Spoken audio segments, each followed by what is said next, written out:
a human catastrophe. The steps of human suffering of hostages, the human suffering of Palestinian and women and children is enough. Let's give peace a chance, and let's use this forum to advocate and to raise our voices for peace for the people of Israel and the people of Palestine. Thank you.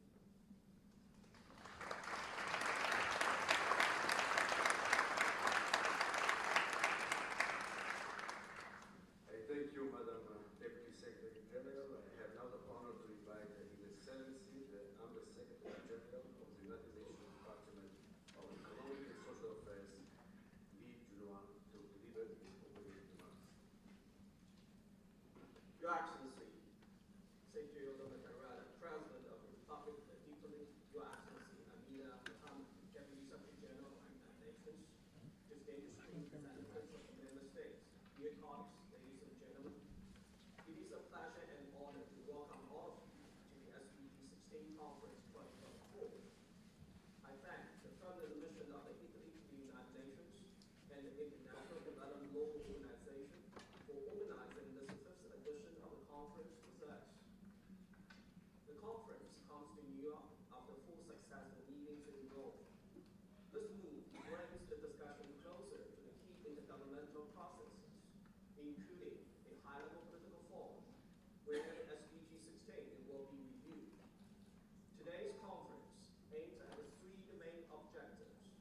First, to raise the awareness and the interest in the international community about the role of the SDG 16 in enabling and supporting progress on all the SDGs. Second, to provide an inclusive platform for engagement on SDG 16 implementation. Third, on trends, challenges, and opportunities for accelerating action on all dimensions of SDG 16. In the current context of multiple intersecting crises, including by examining how SDG 16 interlinks with other goals. Following the success of prior conferences, we have conveyed the distinguished speakers from a broad range of institutions, ministers, and other officials from member states and international organizations, experts and practitioners from civil society and academics, as well as youth representatives.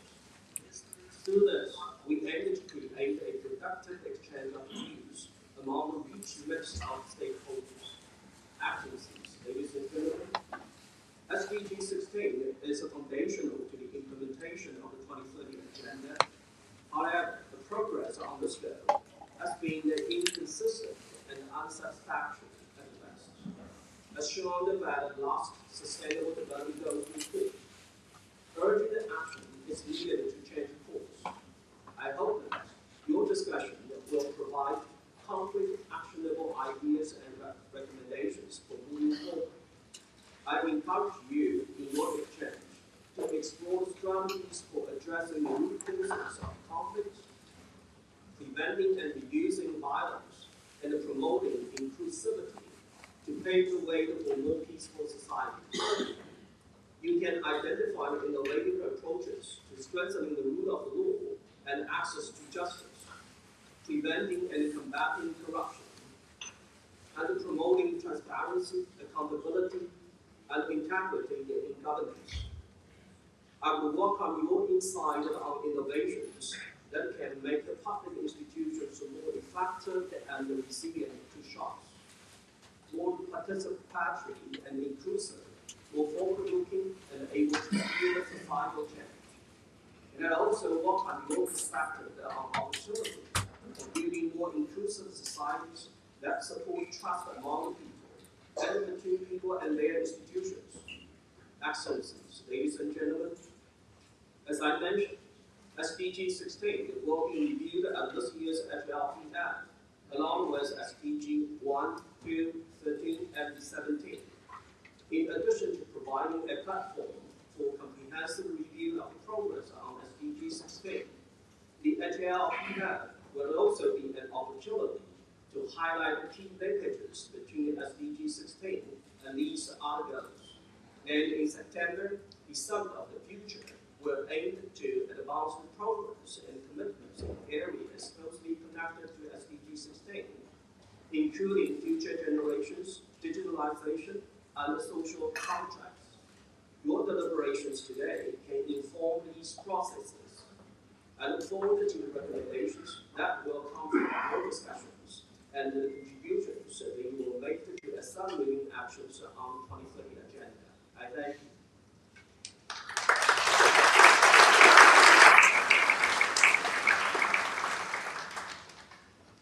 Thank you, Mr. Undersecretary General. I have now the honor to invite Her Excellency, the Director General of the International Development Law Organization, John D. Luke, to deliver the opening remarks.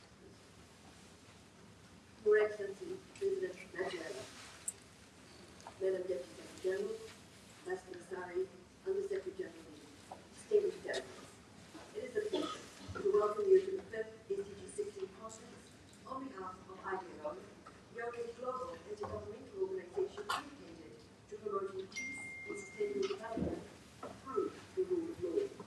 For over 40 years, we have partnered with people and governments in all regions to address justice needs and advance nationally led solutions to major development challenges. I would like to thank the government of Italy and DESA for their continued partnership and support for this SDG 16 conference. Our discussion this year comes at a time when the world is facing a perfect storm of intersecting crises which have exacted a huge cost in human suffering and threaten to reverse decades of hard-won development gains. There is ample evidence that the causes and effects of these crises, whether we talk about conflict, climate change, or the crisis of confidence in public institutions, are deeply rooted in issues of justice. SDG 16 provides a practical roadmap for tackling these challenges. It is a critical enabler of all 17 Sustainable Development Goals and is at the heart of what makes the 2030 Agenda transformative. At its core lie rule of law, human rights, and good governance, fundamental principles that underpin stability and prosperity in our societies. In IDLO's experience, SDG 16 can be a game changer in 3 important ways. First, it emphasizes that conflicts must be prevented rather than managed. And conflicts are at their highest level since the founding of the United Nations. Massive violations of international humanitarian and human rights law are occurring in many parts of the world. Given how hard conflicts are to resolve, we must put our energy to preventing them from breaking out in the first place. And this means investing in measures to address inequalities, impunity, and breakdowns in the rule of law, which are the most common drivers of conflict, and to resolve disputes before they escalate into full-blown crises. This approach also makes economic sense. The Pathways for Peace report found that for every dollar spent on conflict prevention, we can save $16 in emergency response and reconstruction. Second, progress on SDG 16 contributes to the social, economic, and environmental dimensions of sustainable development and can accelerate the delivery of the entire 2030 Agenda. We can see this relationship clearly when we consider the other goals under review this year at HLPF. Effective laws and accessible and accountable institutions are essential for ending poverty and hunger and achieving climate justice. Strengthening governance, promoting transparency, and ensuring inclusive decision-making can attract investment, generate economic opportunity, and lift people out of poverty. Recent conflicts are a stark reminder of the link between war and famine. But even in more stable times, the rule of law is essential for securing land rights, enabling sustainable agriculture, and ensuring food security. Empowering communities at the front lines of climate change can help ensure that the costs and benefits of climate mitigation and adaptation are distributed fairly, and that the most climate vulnerable people are not left behind. Third and finally, SDG 16 provides a framework to advance the whole of society approaches needed for sustainable development. Restoring trust in governance requires a genuine effort to understand and address people's concerns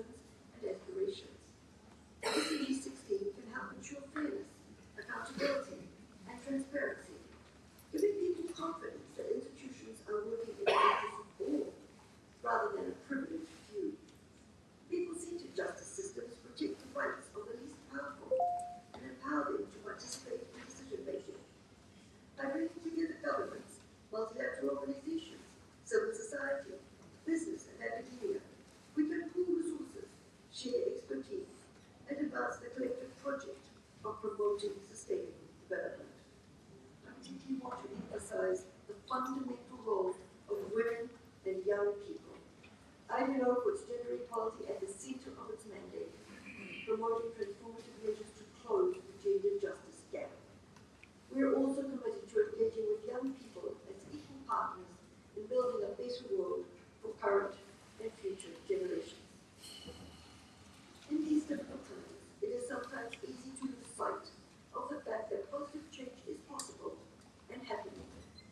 We will hear examples today from innovators who have pioneered approaches from expanding access to justice through customary and informal systems to using technology for inclusive policy making.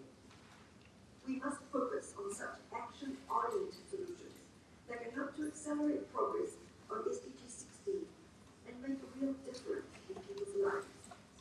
ILO is proud to be a member of the coalition that fought for the inclusion of SDG 16 in the 2030 agenda. Time has proven the centrality of this goal, and we must continue to keep it high on the international agenda, including prioritizing rule of law and the pact of the future. ILO looks forward to working with you all to make the promise of peaceful, just, and inclusive societies a reality. Thank you.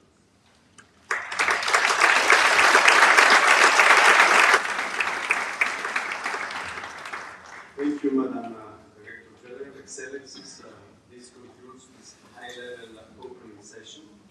I invite all member states and participants to remain seated while the podium is rearranged for the beginning of panel 1 on promoting peaceful societies for sustainable development. I thank you.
morning, everyone.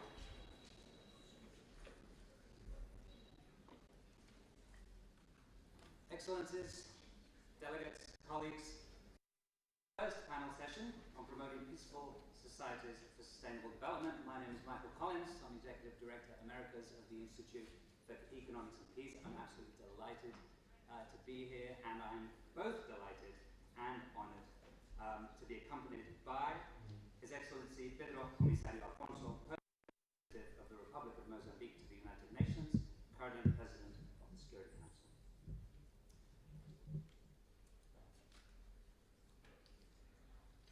Oh, my apologies, because we had a last moment change, didn't we, Sassy? My apologies. Permanent representative of the Liberia mission to the United Nations, Ambassador Sarah Safian Finit. The Honourable Helga da Costa, General Secretary, G7+, Secretariat, and the esteemed Najat Mala Majid, Special Representative for the Secretary General on the Violence Against Children. So whereas the first of the main role of the first panel generally is to usually set the scene, the landscape of peacefulness globally is increasingly self-evident. According to the Global Peace Index, the world is the least peaceful that it has been since measurements began almost 20 years ago. Peacefulness has decreased steadily almost year. Battle deaths reached a 30-year high in 2022. More countries globally are becoming involved in war, both at home and abroad. Conflict-related displacement remains at record levels, with over 50 countries experiencing more displacement in 2023.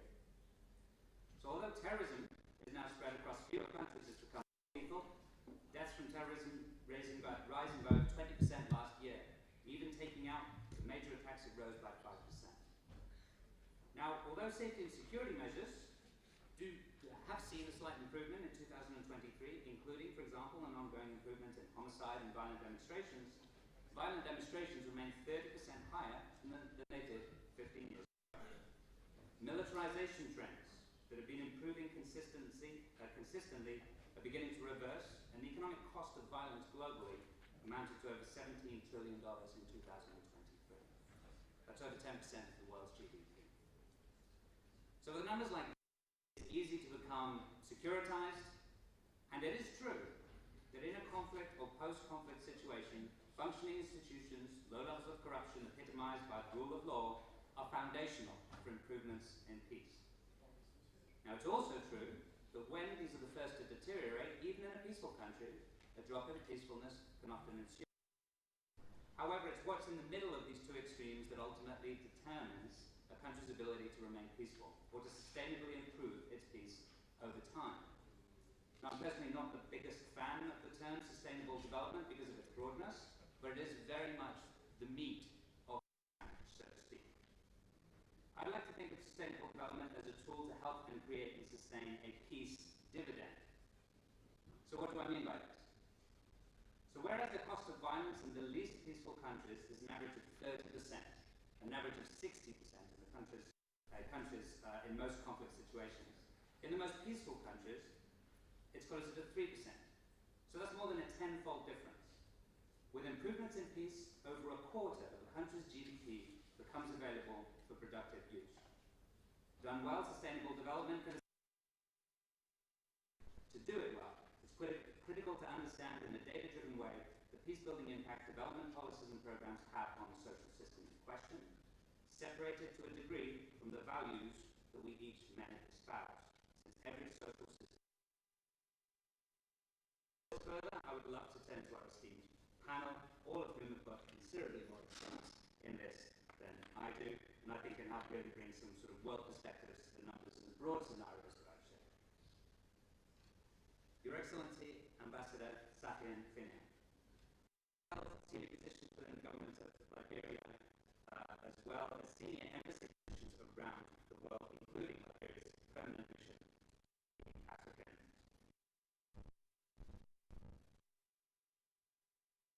Security and development issues across a number of countries, both during periods of conflict, of transition, and democratic stability as well.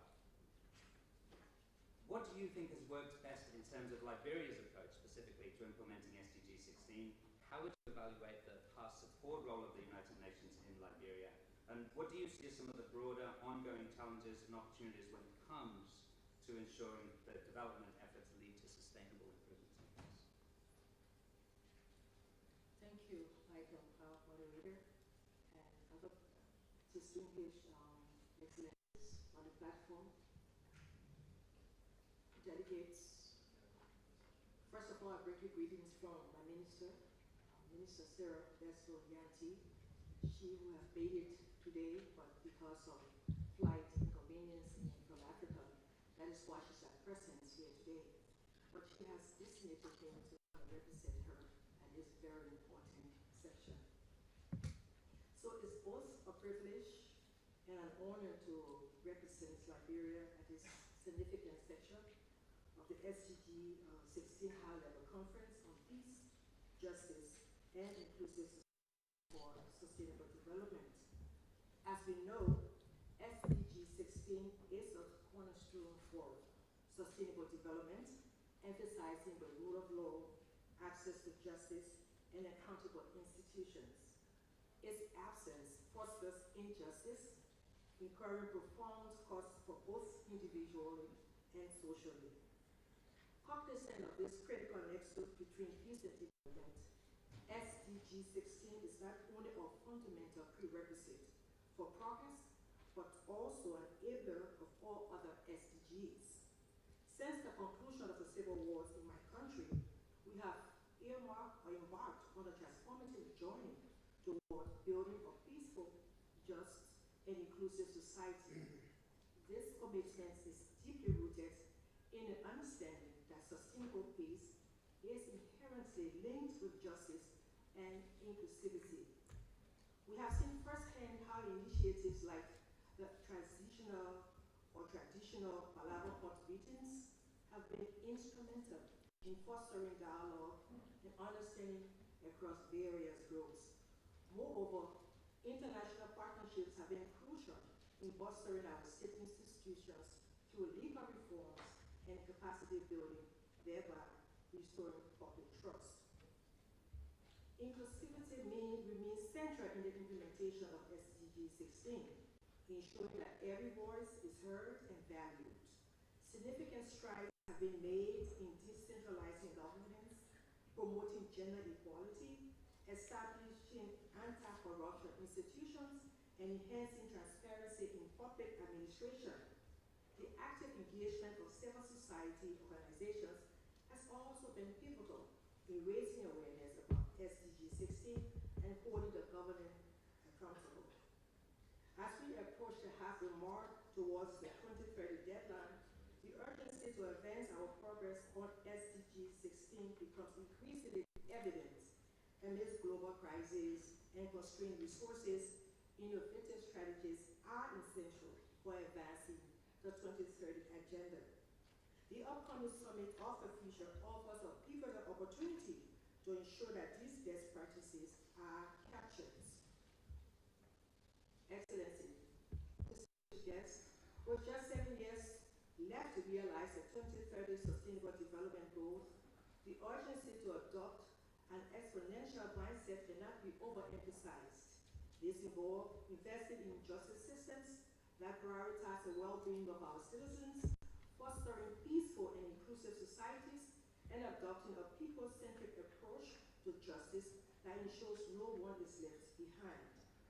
Justice empowers individuals to address and prevent legal issues, enabling their active participation in economic and societal spheres. In conclusion, Liberia experience underscores the intricate link between peace, justice, and inclusivity. As we share our progress and learn from one another, let us remember that implementing the principles of people-centered justice, we can accelerate our progress towards achieving equal access to justice for all by 2030. As we enter the second phase of the development agenda, we stand poised to share and to translate principles into actionable initiatives. We can accelerate progress towards achieving equal access to justice for all by 2030 by implementing the principles of people-centered justice, where justice system, policies, and services prioritize the needs of people. Since the civil war in Liberia, we on the road of reconstruction, recovery, and reconciliation. It is important that us all Liberians remain resolved not to participate in war again. So the issue of reconciliation is important. The issue of having a reform of our justice system through the help of international partners have been very, very helpful. So we've seen what Liberians are capable of doing in terms of the elections that have been held, past elections. You see that Liberians went to the polls peacefully and elected governments. And there was a smooth transition of government. So we see that there is a need to also strengthen institutions where people can have trust, where they can have access to justice. But importantly, when people are at the center of justice, it becomes very smooth in terms of reconciliation, in terms of rebuilding, in terms of having a compact and united society. Thank you very much.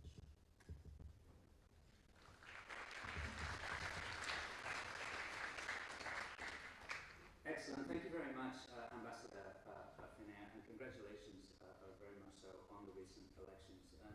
You mentioned, and perhaps it's something that we can return to, in one of the elements of the centralization of government, which I think is particularly interesting because, of course, depending on the country, you may see a country tending towards or away from, right, various forms of centralization or decentralization. But the conversation is extremely timely, of course, especially when we talk about sort of, the regionalization or the further regionalization of UN bodies and aims and responsibilities as well. Thank you very much. Your Excellency, Ambassador Comisario, I'd be remiss if I didn't ask you about the Security Council's perspective as it pertains to the challenges and opportunities it faces now as current president of the Security Council. In the past, you've mentioned that one of your most important achievements was to get the UN essentially to participate and to help support the peace process in Mozambique. Understanding the broader deteriorations in peacefulness that we see, again, I'd love to be able to get on the role of the Security Council in these particular challenges. Thank you very much.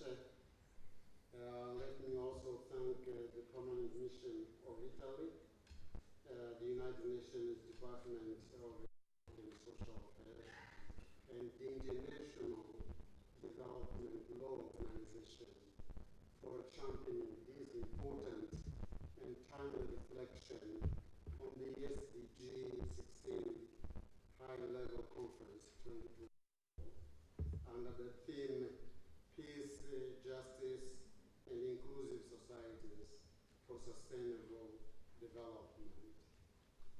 SDG 16 plays, as we know, a crucial role in the peace, security, and development nexus. It serves as a fundamental pillar in the integrated framework that recognizes that peace, justice, and strong institutions are interrelated for achieving sustainable development goals. Erecting this edifice requires close cooperation of the international community under the principle of common but differentiated responsibilities. Developing nations are called upon strengthening this cooperation by taking concrete steps, including the following. One, governments, civil societies, and communities must work together to find lasting solutions to conflict and insecurity. Efforts should be focused on preventing conflicts and addressing existing ones through dialogue, mediation, and peace-building initiatives according to the Charter of the United Nations.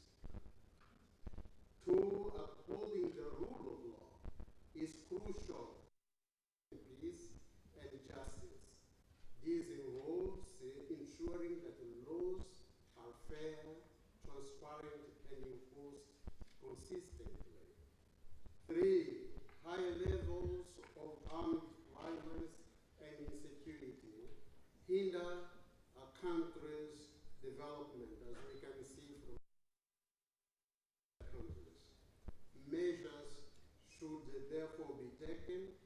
to reduce violence and ensure the safety of citizens for all members of society, regardless of ethnicity.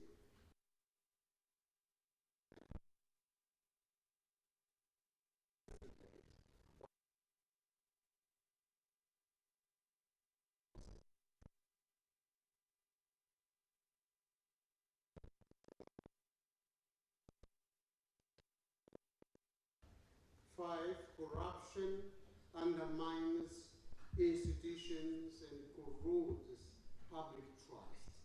Efforts to combat corruption are essential for achieving sustainable development and promoting peace. Six, access to a fair and justice system. This includes legal representation, conflict resolution and management, mechanism and protection against human rights violations. Seven, organized crime, controlling the flow of illicit arms helps preventing violence and contributes to peace building efforts. For all we know, progress towards SDG 16 remains worryingly slow. Endemic ongoing conflicts, the rise of new threats to international peace and security, scramble for modern lethal weapons, the high toll of civilian deaths in conflicts as a consequence of a blatant violation of international humanitarian law and persistent human rights and fundamental freedoms, terrorism and extreme violence constitute a red flag on our common quest to achieve SDG 16. And are committed to SDG 16, to the shaping of a more peaceful and just world. The Silencing Guns Initiative is a clear testimony of a shared commitment in the continent towards peaceful societies. As a non-permanent member of the Security Council, Mozambique has emphasized and drawn attention to the close nexus between peace, security, and development. We have brought this topic, this nexus, to the agenda of the Security Council last year during our presidency in March 2023, and we will do so again this year, this month of May 2024. We believe this remains a vital task government, international organizations, civil society, and strategic partnership. We remain strongly committed to the attainment of SDG 16. I thank you very much.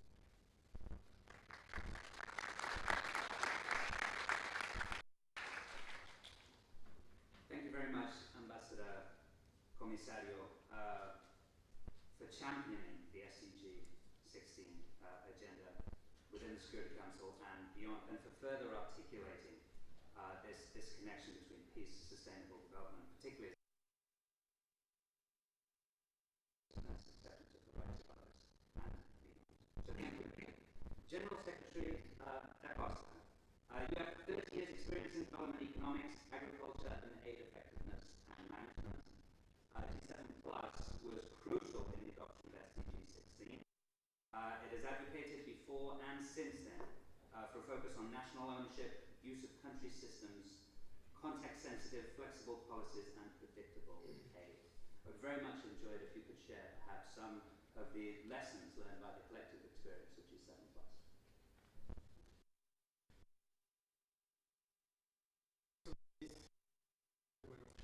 All protocols observed.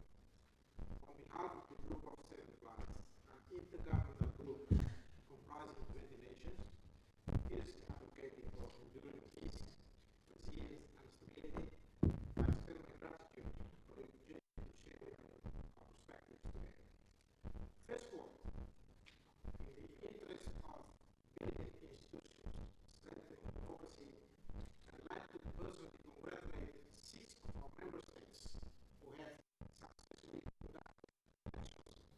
past 12 years, namely Timor-Leste, Guinea-Bissau, Sierra Leone, Liberia as an ambassador of early on, Democratic Republic of Congo, and the latest one 3 weeks ago was the Solomon Islands. And the G7 Plus, under the spirit of we are learning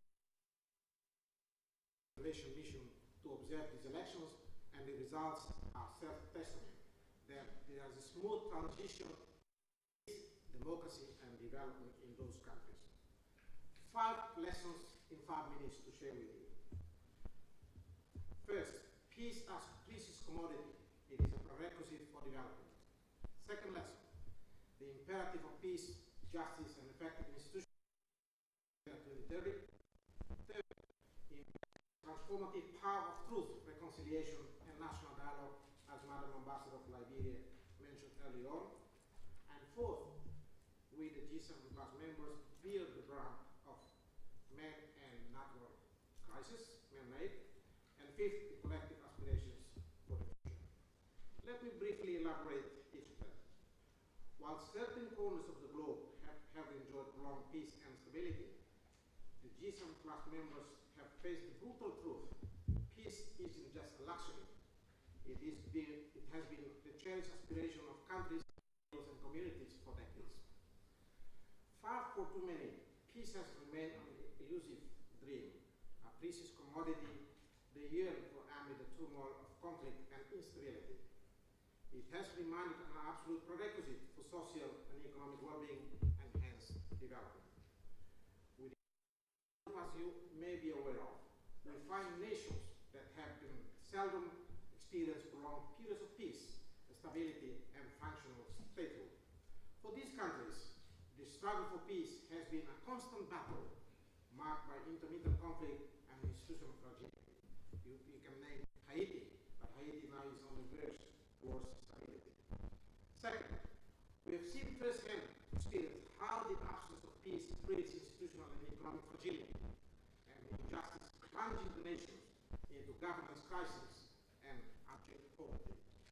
The resources, whether financial or human or technical, are expanded in technical wars and conflicts that would otherwise be spent on building institutions and development. That's why we have championed and advocated for standalone global peace, justice, and effective institutions.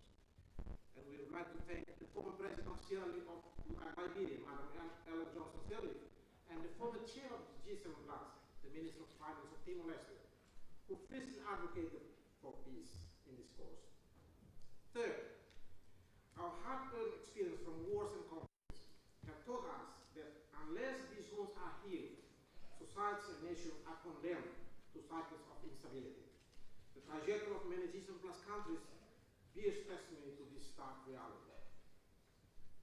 For example, my own country, Timor-Leste, which endured occupation by our neighbor Indonesia and subsequent civil unrest, through a rigorous process of truth, reconciliation, and dialogue, we charted a path towards a brighter future. Today, we not only exist harmoniously with Indonesia, our neighbor, but also with this is a testament to our impact of embracing truth, seeking reconciliation, and fostering inclusive dialogue as essential components of sustainable peace building, lasting stability, and preventing of further conflicts. Fourth, the Agenda 2030 pledges to eradicate extreme poverty. However, we are gravely concerned by the green projection that over 80% of the world's extreme poor will live in conflict-affected countries by then. This depressing trend is already unfolding before our eyes. So, from the G7 Plus perspective, it isn't due to a shortage of development resource, rather than it is an escalating number of man-made and natural crises that threaten to undermine our collective efforts to achieve peace, stability, and development. It is conflict-affected nations like ours within the G7 Plus, which have already been grappling with institutional weaknesses and poor governance amidst the wreckage of past conflicts that lead of this crisis. Finally, and my final point, I aim to encapsulate our collective aspiration for the future. With just 6 years remaining to achieve the benchmarks of SDG 16, we implore the United Nations to to intensify its efforts, strengthening conflict prevention, supporting emerging from the shadows of war, and prioritizing the building of robust and equitable institutions. The G7 Plus stands ready to lend its expertise in realizing this noble goal, offering invaluable lessons from our collective journey. Together, let us forge ahead with unwavering determination, knowing that our collective efforts today will shape the trajectory of tomorrow. I thank you for your attention.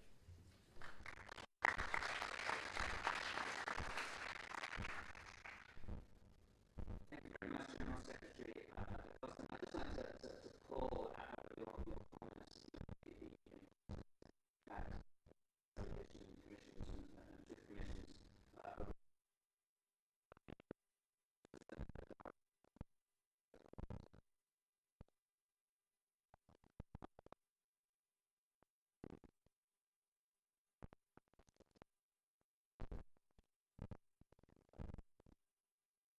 Thank you very much. Special Representative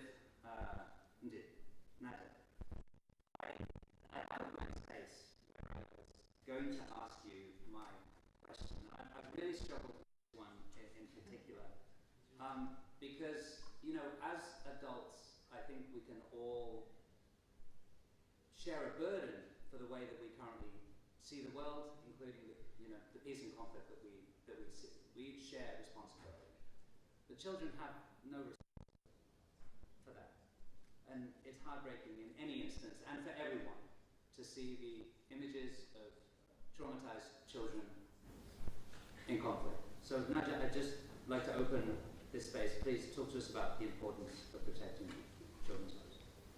Thank you, Michael. Excellencies, ladies and gentlemen, I would like first to thank the permanent mission of Italy, IDLO, and DESA for convening this timely discussion on SDG 16. That is the main goal for fostering peaceful, just, and inclusive societies which are free from fear and violence. There can be no peaceful, just, inclusive society without ending all forms of violence, as highlighted in the two first targets of SDG 16. And ending all forms of violence against children, including exploitation, trafficking, and torture, is an integral part of institutions that are in target 16.2. Highlighted that the repeated threat to all society destroys infrastructure and starts public services of investment, and we heard a lot. And we know that the most disadvantaged communities, including children and women, are hit the hardest with violence deepening poverty and inequality. At a time of spiraling crisis and unprecedented levels of violence in all settings, investing in cross-sectoral child protection services is key to accelerate the achievement of SDG 16. Let me share with you a few messages why it's important to invest in children. Because first, an epidemic of violence with half of children affected globally, in conflicted areas and in non-conflicted areas. Due to the multiple overlapping crises facing children worldwide, progress in the protection of children's rights has been slow or reversed. Are victims of various forms of violence in all settings and exploited in the worst forms of child labor and trafficking. Millions of children are victims of gender-based violence and persisting harmful practices. Millions of children are living in extreme poverty. Millions of children are displaced, and I can't continue, the list is long. All the while, in many regions, we are seeing reductions in budget for services for children and families. The human and economic cost of violence are huge, and you highlighted it, Michael. Violence, we know, has a long-lasting impact on children's physical and mental well-being. In addition to the human cost, a huge financial toll is paid by its victim and society. Child victims of violence may not reach their full education and health potential income and productivity. The data are stark. National studies from a range of countries estimate that violence against children has economic costs. Immediate and long-term physiological and psychological damage caused by violence can cost up to $393 billion annually. Investing in violence prevention, we know that it makes economic sense. Through diverse channels, the costs associated with the consequences of violence will be eliminated, allowing government to use these funds for more productively settings. Effective prevention will raise the overall stock of inclusive economic growth. Investing in cross-sectoral services strengthens the capacities and the accountability of institutions. The multi-dimensional nature of violence against children and its violence gender-based violence requires the whole of government and the whole of society approach that will allow for strengthening and expanding integrated services across all sectors. It's not only the Ministry of Social Affairs that has to deal with all the ministries. This means inclusive access to legal identity, SDG 16. It means access to health, to education, to social protection. It means access to living conditions, and it means access to justice, SDG 16.3, to all children and their caregivers.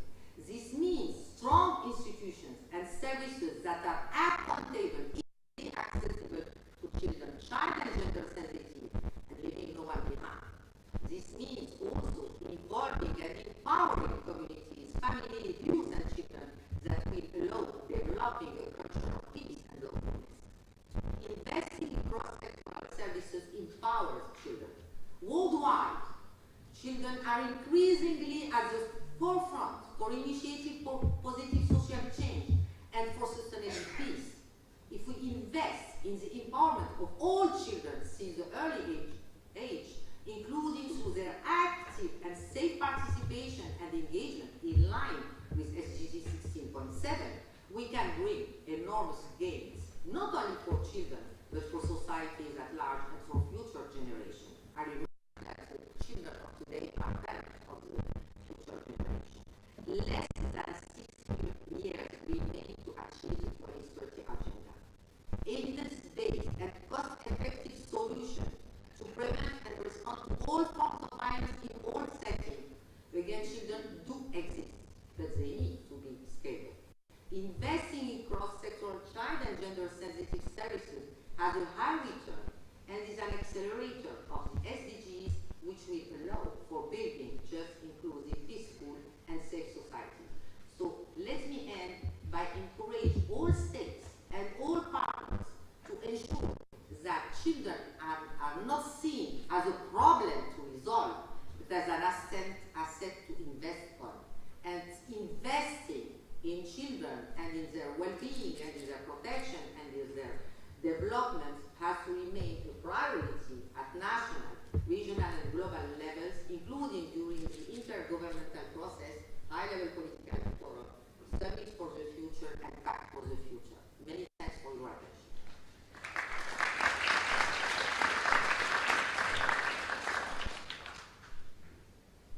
Thank you very much for that, Najat, and for highlighting both the needs and the work in this particular area, and this increasingly polarized work. Agree on is on the need to not only protect children, but to invest in children as well. This is not meant as a plug for IEP, but we've recently completed a report on education and peacefulness, looking at the correlations with investments in education, primary and secondary levels and peacefulness. We do see a significant correlation there that can be unpacked in detail. So that particular ending point that you made about investing in children to create what will essentially be trauma-free, productive members of a future peaceful society is absolutely critical. So thank you very much again. And with that, I'd like to open up the interactive portion of the panel today and invite the permanent representative of Indonesia.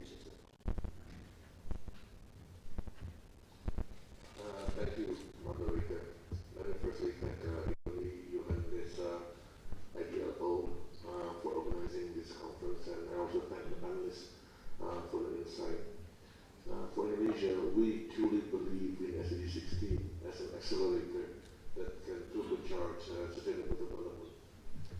This, however, this progress towards SDG 16 remain off track.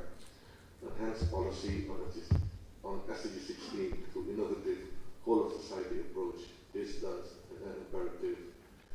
In this context, allow me to highlight 3 points. First, investing in SDG 16 is fundamentally investment in peace. Prioritizing resources for this goal, including through the digital transformation, will foster regulatory and institutional capacities as well as public access to them. We in Indonesia believe in this through our Digital Vision 2045, where we are advancing digital development across all levels of governance, economy, and society to support SDG 16's objectives. The aim is to enhance smart governance, smart cities, promoting economic growth, social cohesion, and political stability, all vital for sustainable peace.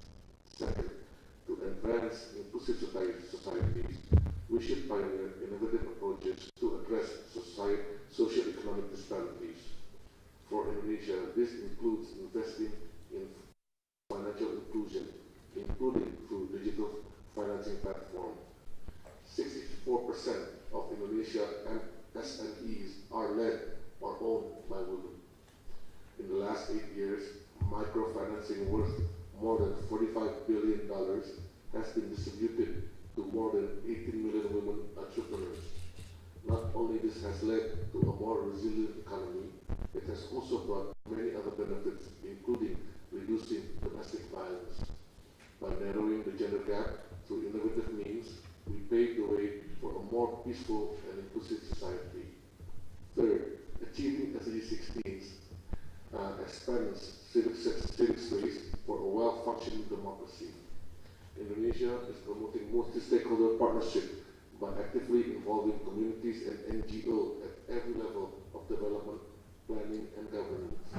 This extends to enhancing transparency and accountability in our recently held elections, including through a netizen-led initiative which safeguards the election that monitors every stage of the election process.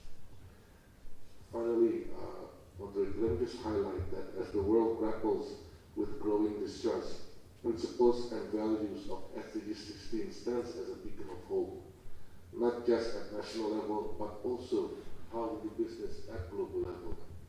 We must continue to uphold these principles and values in our work at multilateral level to make it fit for purpose. Thank you. Excellent. Thank you very much, Ambassador. I would now like to invite the permanent representative of France. Monsieur le Président, le monde connaît le plus grand nombre de conflits violents depuis 1946. D'ici 2030, 26% de la population mondiale et 90% de la population en situation d'extrême pauvreté vivront dans des contextes fragiles. Cependant, les fragilités et la prévention des crises et des conflits ne sont pas suffisamment prises en compte et ne bénéficient pas d'un financement suffisant. Pour soutenir l'ONU, nous devons plus que jamais augmenter nos investissements pour prévenir les crises et les conflits et consolider la paix. Cela implique d'agir encore plus en amont des crises, en renforçant notre engagement en matière de consolidation de la paix. Diplomatie, soutien au processus de transition et de réconciliation, médiation, et en renforçant la résilience des États et des sociétés, notamment en matière de sécurité alimentaire et de changement climatique. Dans tous les cas, cela suppose de travailler davantage avec les acteurs non étatiques et locaux et de renforcer les liens avec les sociétés civiles. Ensuite, parmi les mesures permettant de réduire et de prévenir les formes de violence, la nécessité de promouvoir l'accès à une information, la manipulation de l'information devient une source croissante d'instabilité et de conflit. Pour ce faire, nous devons nous engager en faveur de la construction, du renforcement et de la sauvegarde des institutions démocratiques et des processus politiques à tous les niveaux. Une attention particulière doit être accordée au renforcement des processus électoraux et à la promotion de l'inclusion en soutenant la participation des minorités au processus d'engagement civique et à la vie pas accès véritable à la justice. L'accès libre et équitable à la justice ainsi que la lutte contre l'impunité doivent être une priorité. Il s'agit d'un élément central pour contribuer à la prévention et à la réduction de toutes les formes de violence.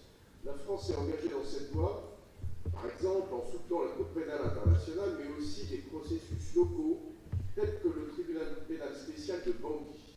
Les processus de justice transitionnelle devraient également être mieux intégrés dans les politiques de consolidation de la paix et de développement afin de prévenir l'éclatement de nouveaux conflits.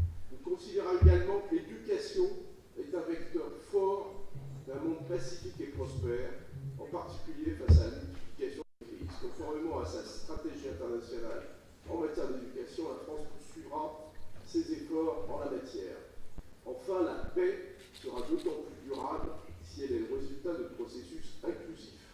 Dans le cadre de sa politique étrangère féministe, la France reconnaît que les inégalités de genre, les conflits, les fragilités sont des défis indissociables et cruciaux pour le développement durable et la paix. La stratégie française de prévention des crises et des conflits vise ainsi à promouvoir l'égalité entre les femmes et les hommes dans le contexte des crises violentes et des conflits, en plaçant les femmes au cœur des efforts de paix et de sécurité. Pour conclure, et dans tous ces domaines, la France s'engage à intégrer cette approche fondée sur les droits de l'homme dans tous les secteurs de sa politique de coopération internationale, et en particulier dans le domaine de la prévention des crises. Je vous remercie. Excellent, thank you very much, Ambassador. And I'd next like to invite the Deputy Permanent Representative of Qatar.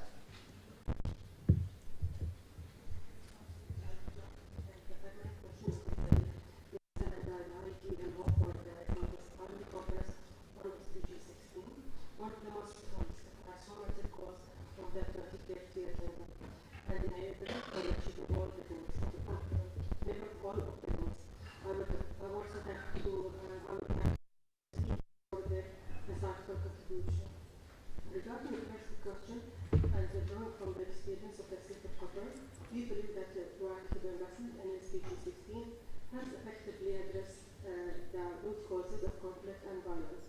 However, this requires significant investment and preventative diplomacy and mediation, a firm commitment to the rule of law, respect for human rights, and the full inclusion of women and youth across all the dimensions of the SDG 16.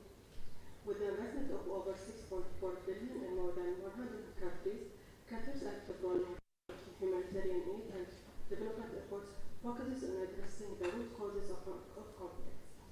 Our focus on the world's most vulnerable population includes prioritizing access to education, emergencies, human rights, economic development, and programs designed to support and empower women, girls, and the youth.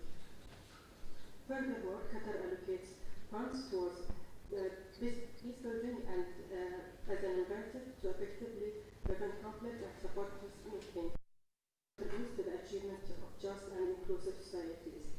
Qatar's active member of the Peace Building Commission, and our total financial contribution to date to the Peace Building Fund amount to $1 million. Qatar contributes to the UNDP Peace Corps Fund to support its work in sustaining peace and development.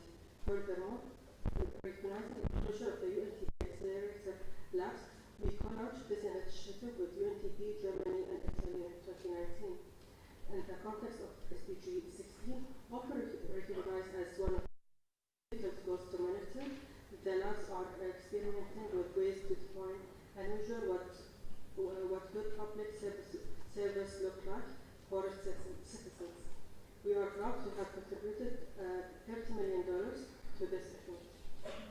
On the second question, how to better and prevent all forms of violence and abusive practices and build peaceful societies, we are of the view that several measures can be implemented from the perspective of access to education and women empowerment. Improvement in education levels have a strong correlation with more peaceful societies and are crucial for peace building. We must give every girl and boy the opportunity to get the knowledge of the skills to help create a more peaceful and prosperous future. Qatar's Educational War Foundation, in partnership with global partners, has succeeded in enrolling over 11.6 6 million children in school in more than 57 conflict and post-conflict countries. Furthermore, the state of Qatar is at the forefront of demanding accountability for those who commit attacks on education. We also have to scale up women's participation in the judicial system. The full inclusion of women is crucial to public trust and confidence in the judiciary. More women in justice can enable better response to gender-based violence, trafficking in persons, and other crimes that may disproportionately affect women and girls. In this regard, my delegation is proud to note that the state of Qatar led the initiative to have a day recognized by the UN dedicated to women judges, known as the International Day of Women Judges. My final remarks address the third question on how multi-stakeholder partnerships can be strengthened to ensure meaningful participation of groups such as women, young people, indigenous people, and persons with disabilities and peace building at all levels. First, we need to robust international cooperation, successful model replication, strategic technology use, and human solidarity. For example, viewing corruption as a significant impediment to development, the state of Qatar, in partnership with the UNODC, established the first regional rule of law and anti-corruption center in Doha in 2013. The center focuses on anti-corruption and rule of law training and exchange of regional expertise and experiences, ensuring the inclusion of different groups. Following this in 2016 with UNDP training lawmakers, government officials, and legal experts on effective anti-corruption policies and justice system development. A third center opened in Geneva in 2017 to support government and organizations in implementing anti-corruption legal instruments and to provide training and research opportunities. I would like to conclude by saying that this is crucial also to provide the training and resources to marginalized groups, especially women and youth, and specialized services to people with disabilities. On the latest point, I would like to highlight that Qatar's humanitarian and development agencies work to ensure people with disabilities in conflict and post-conflict areas have access to vital services and have opportunity to apply their skills and capacities to benefit of themselves, their families and community, and the construction of their countries. I will stop here and thank you very much, and I wish you a successful conference. Thank you. Excellent. Thank you very much to the Deputy Permanent Representative from Qatar. If there is time after Member State statements, we would very much like to open it up more broadly to the floor. So if you'll allow me, I'd like to kindly request that we keep our statements to 2 to 3 minutes. Of course, you're invited to send your whole statement to eStatements.org.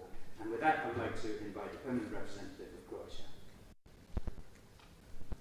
Mr. Moderator, Excellencies, dear colleagues, I thank the Permanent Mission of Italy, DES and IDLO for organizing this very timely conference, as we will be discussing SDG 16 at the HLPF in July. Also, many thanks to our excellent panelists.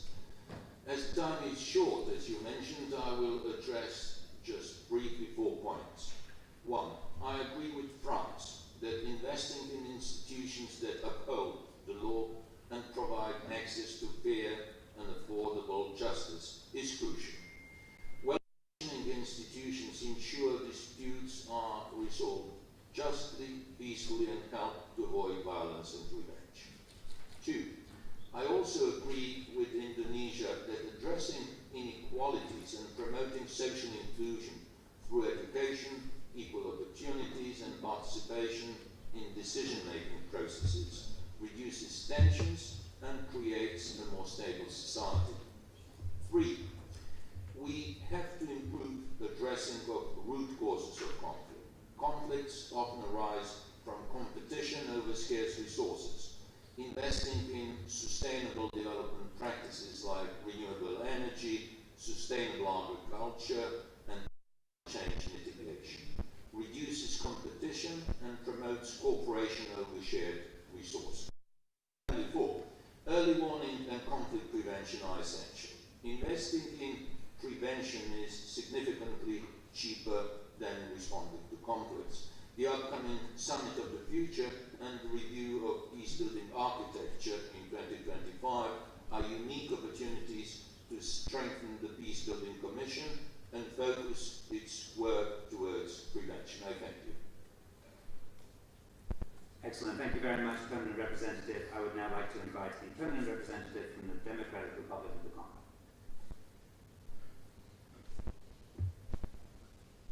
Merci, Monsieur le Président, pour la parole. Ma délégation voudrait envoyer le pas à toutes celles qui l'ont précédé pour soutenir l'idée et promouvoir les sociétés pacifiques pour le développement durable. Ici, de remercier ici également les organisateurs de cette conférence sur l'ODD pour le choix des différentes thématiques des panels. En effet, la paix durable constitue l'un des fondements des objectifs du développement durable, en ce sens qu'elle favorise l'avènement des sociétés pacifiques, justes et inclusives, libérées de la peur et de la violence, car il ne peut y avoir de développement durable sans la paix, et il n'y a pas de paix sans la durable.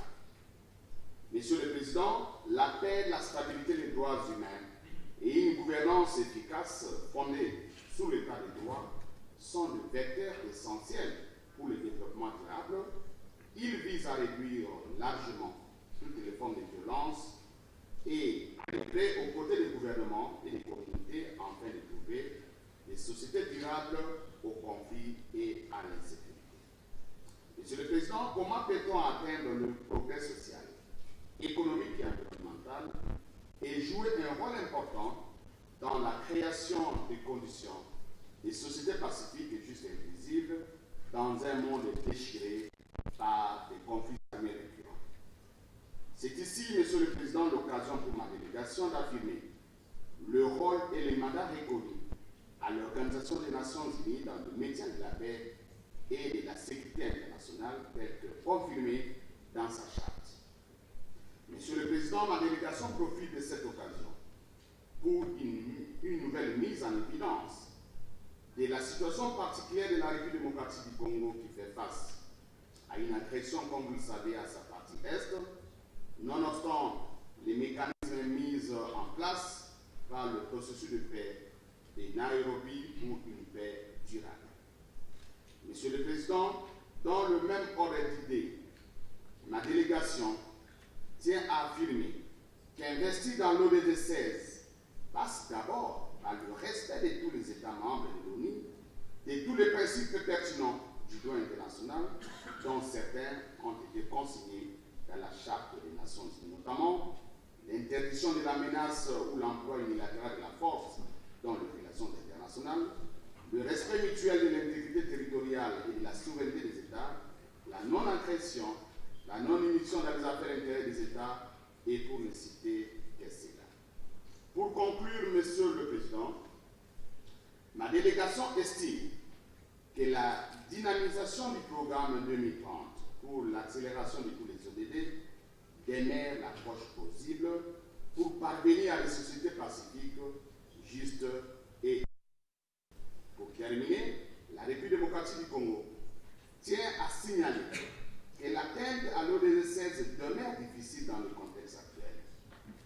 Les bombardements récents de ce jeudi 3 mai 2024 des camps de déplacés internes de Mulunga et Lushangala par l'armée rwandaise et ses supplétifs de M23 est une énième fois de preuve que le voisin, le Rwanda, continue à torpiller toutes les initiatives de paix prises au niveau régional et international. Je vous remercie.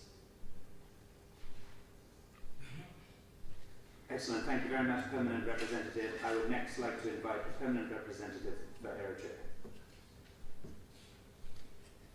Thank you.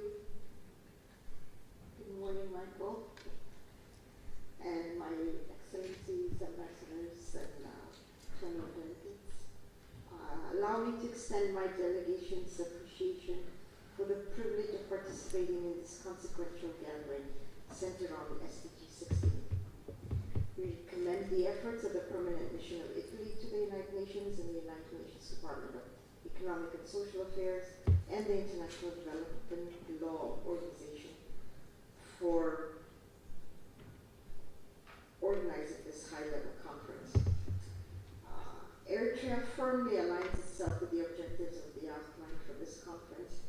acknowledge that the successful implementation of SDG 16 hinges on synergies with other sustainable development goals. Thus, it is imperative for us to explore the interconnectedness between SDG 16 and other goals, leveraging integrated approaches to foster comprehensive and sustainable development.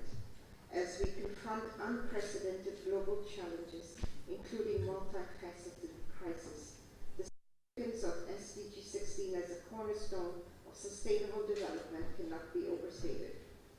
It is indispensable for building resilient societies and securing the well-being of present and future. In our national context, Eritrea has embarked on significant endeavors to fortify its legal and institutional frameworks, enhance transparency, and foster civic engagement. We acknowledge the importance of nurturing partnership with civil society, youth, women, and other stakeholders to ensure the inclusivity and sustainability of our development initiative. One poignant manifestation of our commitment is evident in our advocacy for community-based dispute resolution mechanisms. Eritrea has long recognized the significance of traditional reconciliation values and consensus building in grassroots conflict resolution. Through initiatives like the community court system, which amalgamates customary and formal legal mechanisms, Eritrea empowers local communities to resolve disputes peacefully, fostering a culture of justice at the grassroots level. Just last week, Eritrea hosted a dialogue on integration of national values into the legal framework in Asmara, as part of the Ministry of Justice Legal Reforms for Sustainable Development. This dialogue brought guests from Senegal, Kenya, Ethiopia, Somalia, Nicaragua, Italy, and France, and was run under the theme of value and justice. Recognizing that genuine peace and stability cannot be achieved without addressing underlying social injustices, Eritrea has implemented social justice programs that prioritize equal access to education and healthcare for all, regardless of gender, ethnicity, or social economic status, ensuring that every individual has the opportunity to reach their full potential, a foundation for a more inclusive and harmonious society. Eritrea takes pride in its rich traditions of ethnic and religious respect and tolerance. Our society is characterized by a spirit of unity and diversity, where different ethnic and religious groups coexist peacefully and contribute to the vibrant tapestry of our nation. This culture of mutual respect and understanding has been cultivated over centuries and continues to serve as a guiding principle in our pursuit of peace and stability. Eritrea's approach to promoting peaceful societies for sustainable development is rooted in a commitment to social justice, equal opportunity, and respect for diversity. Recognizing the intrinsic link between peace, stability, and development, Eritrea has placed these principles at the forefront of the national agenda. They are the bedrock upon which our development efforts are built. We understand that without stable environment, economic progress and social cohesion are unattainable. Therefore, Eritrea prioritizes peace and stability as fundamental prerequisites for sustainable development. This approach to governance is rooted in our own realities, histories, and experiences, emphasizing dignity, justice, self-reliance, and liberty.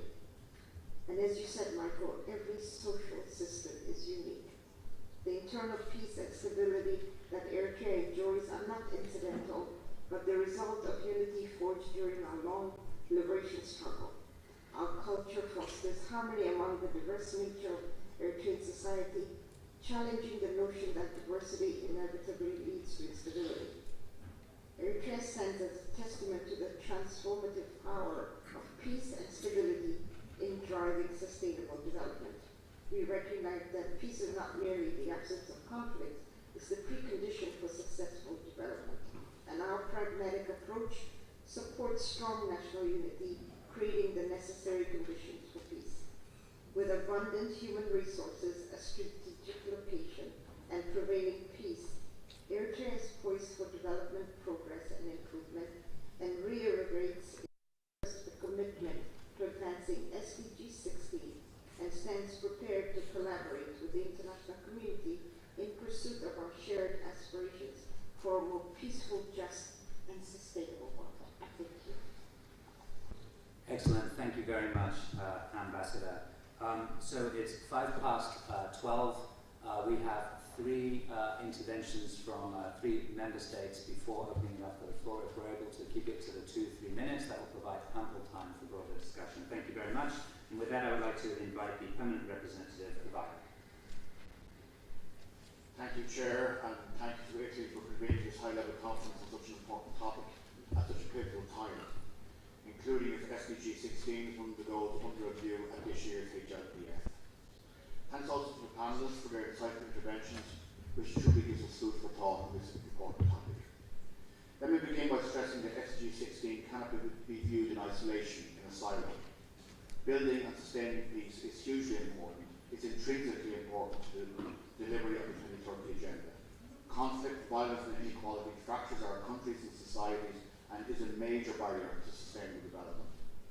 Ireland is strongly committed to achieving SDG 16.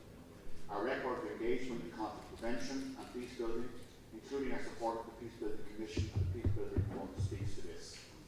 I would also like to reiterate the importance of meaningful participation of marginalised groups, including women and youth, in peace processes.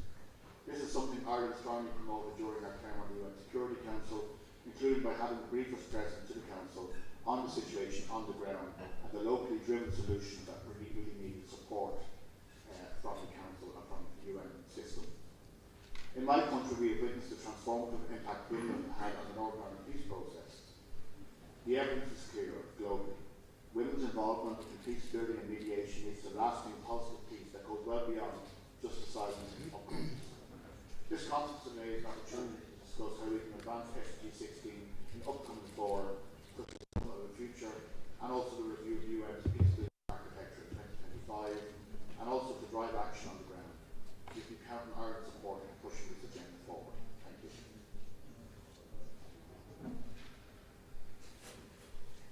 Thank you. Thank you very much, Permanent Representative. I would now like to invite Permanent Representative of the United Kingdom.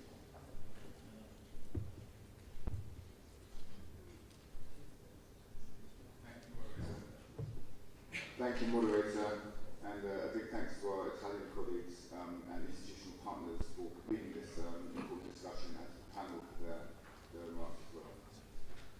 As the evidence shows, and as people have already made clear today, SDG 16, strengthening governance, institutions, justice and peace, is fundamental to progress across all other sustainable development goals. Our United Nations are witnessing the horrors of conflict and war across our continents, and record levels of humanitarian need which risk leaving the most vulnerable behind. With SDG 16 under review at the 2024 High-Level Political Forum and a new agenda for peace being developed, it is right that we take a moment now to reflect on how we turn the tide. Let me focus on 4 areas we would like to partner on this year. First, national prevention approaches to address rival conflict and strengthen infrastructures for peace. We will work to develop a shared understanding of how these approaches work in practice and how to integrate them across other efforts. Second, early warning mechanisms to prevent conflicts and take action before these become crises.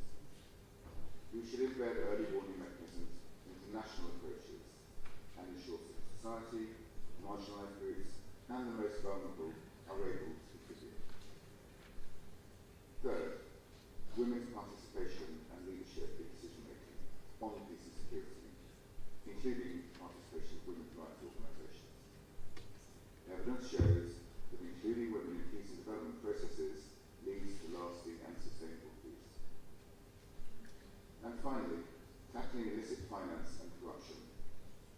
Every year, Africa loses $90 billion from corrupt individuals moving money transnationally through anonymous shell companies. Public access to beneficial ownership and transparency information on who really owns companies is vital to prevent or expose illicit finance, trace returning stolen assets, and create a fairer business environment and strengthen governance. Colleagues, the United United Kingdom has stepped up our efforts this year and others join our global call to action that we announced at the spring meetings of the international financial institutions. We have this year an opportunity to reinvigorate the world's focus on the essential Goal 16, to accelerate progress across the SDGs and to find new ways to get it back on track. Thank you. Wonderful. Thank you very much, Deputy Permanent Secretary of the United Kingdom. Deputy Permanent Representative of Switzerland. Merci. Merci, Monsieur le Président. Et je souhaite remercier le gouvernement d'Italie, l'UNDESA et l'IDEO pour l'organisation de la conférence de haut niveau sur l'ODD 16. Nous remercions également les panélistes pour leur point de vue sur la manière de faire progresser les initiatives qui promeuvent les sociétés pacifiques. Les idées nous aideront à favoriser l'apprentissage entre les pays et à travailler ensemble pour réaliser les progrès indispensables à la réalisation de l'ODD 16.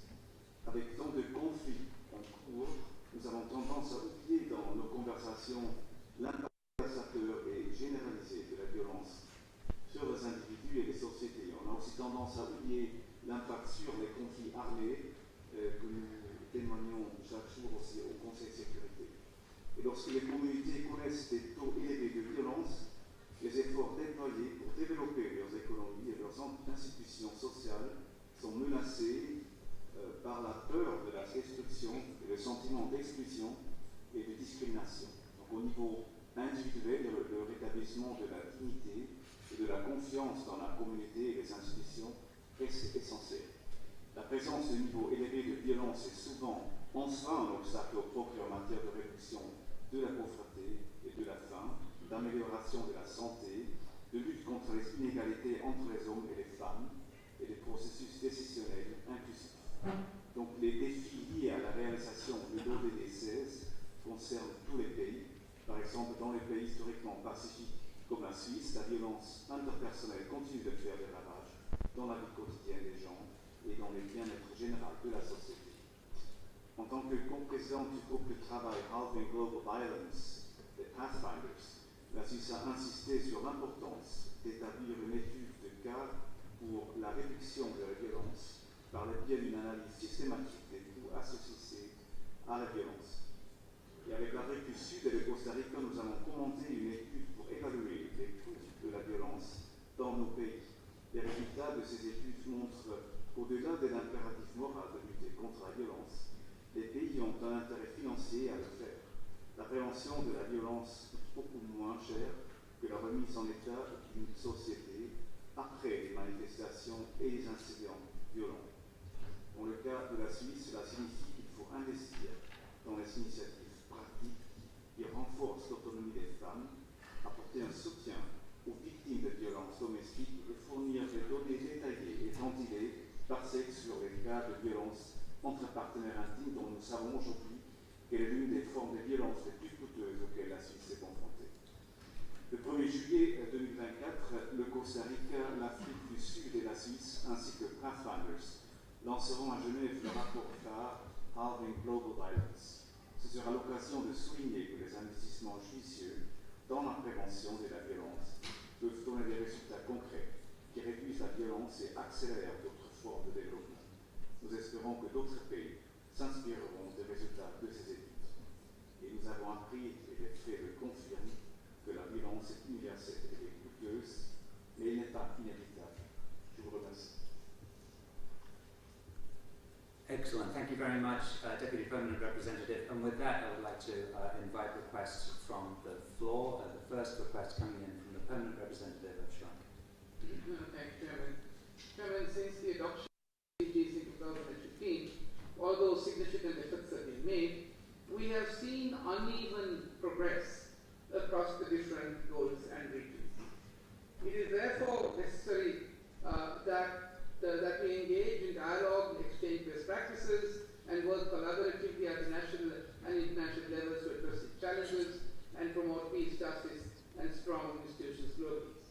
Mr. Chair, why is it that peace and security are elusive, although we work so hard on it? I would believe that conflict rooted in complex issues such as historical grievances, political instability, social inequality, and so on. Now, these factors make it difficult to achieve lasting peace as they require comprehensive and multilateral, multifaceted solutions to which we must give address to. Secondly, I believe that resolving conflict and ensuring security requires the commitment and cooperation of all parties involved. In other words, I believe that we lack the political will to put an end to these conflicts. However, conflicting interests, power struggles, and a lack of political will continues to hinder process. Then we see the limited resources. The UN and other international organizations work with limited resources and face competing priorities. Now, there appears to be no shortage of funding for wars, but there appears to be a complete shortage of funding. Adequate funding, therefore, logistical support are crucial for effective peacekeeping operations. Then we have non-state actors. Traditional conflicts between states have increasingly been complemented by non-state actors and terrorist organizations. I believe that combating terrorism requires international cooperation, intelligence sharing, targeted strategies to dismantle these networks. And finally, we have to care about building of trust. There is a lack of trust and cooperation. Building trust among conflicting parties is crucial for sustainable peace and security. So addressing these challenges, Mr. Chairman, requires a comprehensive and multi-dimensional approach. The answer appears to be that these are the answers, but the answer appears someone suggested needs to go. Conflict prevention, number one.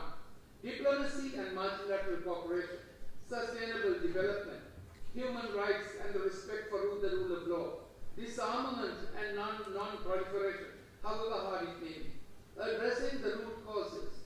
International cooperation and solidarity. And finally, empowering women and youth. Recognizing the importance of women and youth in peace building and ensuring their meaningful participation, I say, is crucial.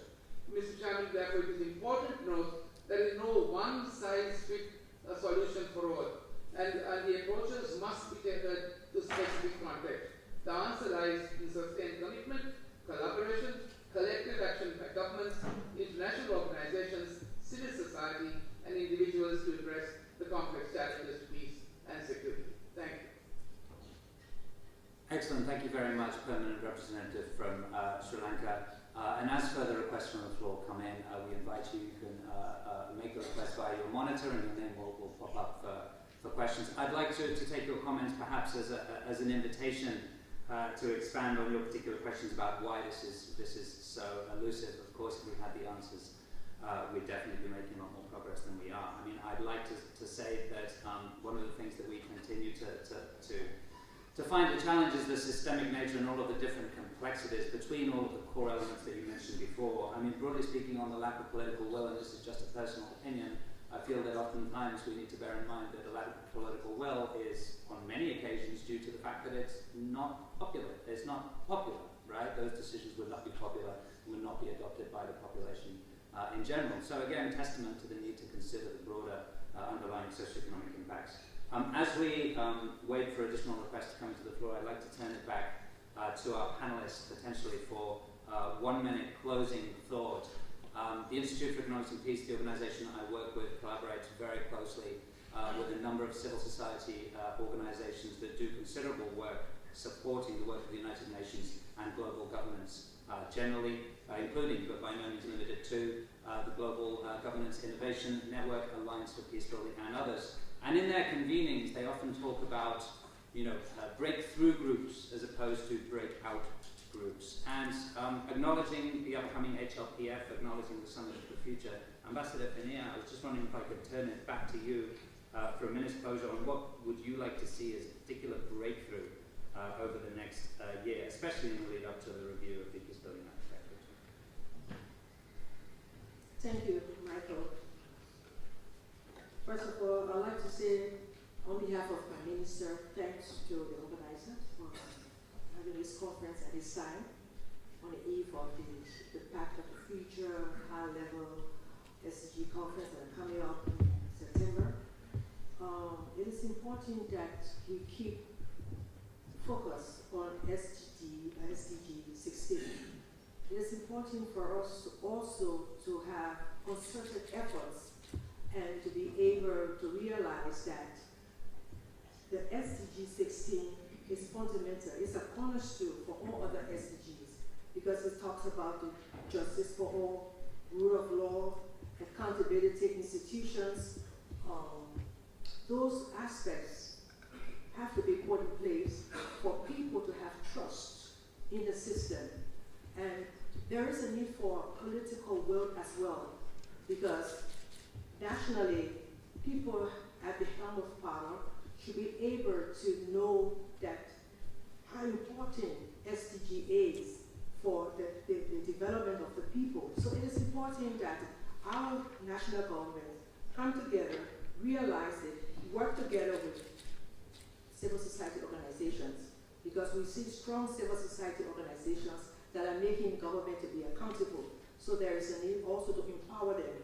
So on the national level, as well as the international level, it is important for us to have this breakthrough, the breakthrough that we can be able to put our brains together, our minds together, and to be able to say, it is time for our people to realize their dreams, to be out of poverty, to have equal access to justice, to have gender equality, to have our young people be used as agents of peace, agents of positive change.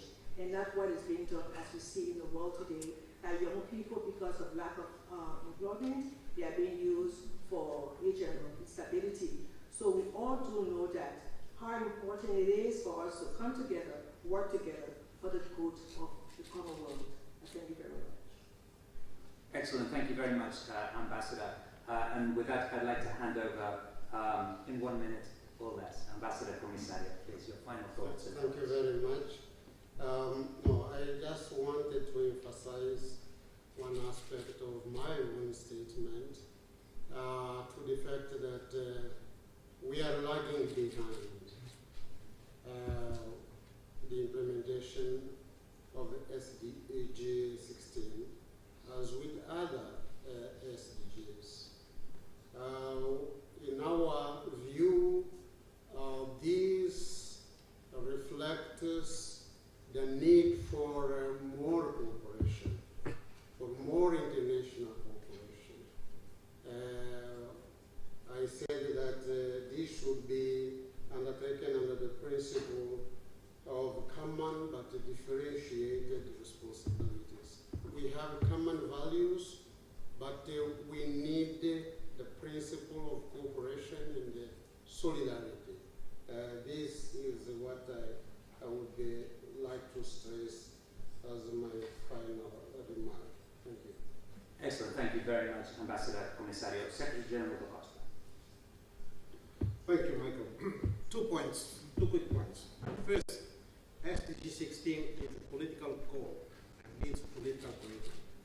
And therefore, as we are approaching the summit of the future in September, at the country level, we need cooperation in various key players, from the government partners, civil society, academia, and the media, of course, playing this important role.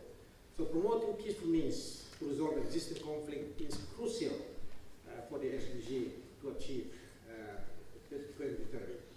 Second point, many interventions from the floor emphasize the need for investing in conflict prevention.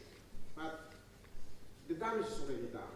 In many of our member countries, the G7 plus member states, you see the declining in terms of security, in terms of peaceful development, and that needs some kind of conflict resolution. Over the years, the G7 plus has invested in this conflict prevention, conflict resolution, and we are happy to offer our assistance to the United Nations in mediating role to resolve conflict in those countries. Thank you. Excellent. Thank you very much, Secretary General da Costa. Special Representative. Just one question. We heard a lot about justice. I think what is important is about what kind of justice we are speaking, because here it's about justice in its broadest sense.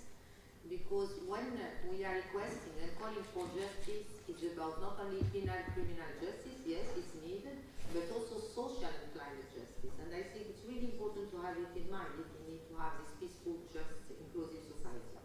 The other thing that is really important is I heard a lot about prevention. We know the drivers, we know what are making, violence, injustice, conflict. But the problem is why we know all these drivers, why we are not able to address them. This is a question that we need to have a kind of self-criticism regarding that. And I heard a lot about locally driven, solution. And I think this also is linked to what was highlighted, is regarding the cooperation and multilateralism and trust. And I think what is important is also to have a kind of also assessment and self-assessment and speaking out of the box. It's regarding how we are going to move, regarding building peaceful, just, inclusive society worldwide. We need to build them at local level, at national level, at regional level, and at global level. It means that we have many responsibilities. And what is important here is really to have a kind of self-criticism regarding how we are going to strengthen the systems, all the institutions. And it means also switching from a donor-driven approach that is siloed and, with some project pilot, but not embedded, not strengthening institutions. I just want to remind you, regarding we are fighting poverty since many years, and poverty is increasing. We have another sense. We are fighting for peace. And war is increasing, and conflict, not only you have the war, but you have many conflicts, criminal, transorganized crime, you have armed gangs. So the question, it's also about accountability. All these perpetrators and those who are violating, all the law, and human rights law and international law, and have also to be accountable. So I just want to end to remind strongly that the children who are the less responsible are paying huge tribute. You have to see the numbers. And this is unacceptable because we are sending a strong signal to children that their lives have not the same cost depending on their origin. Thank you.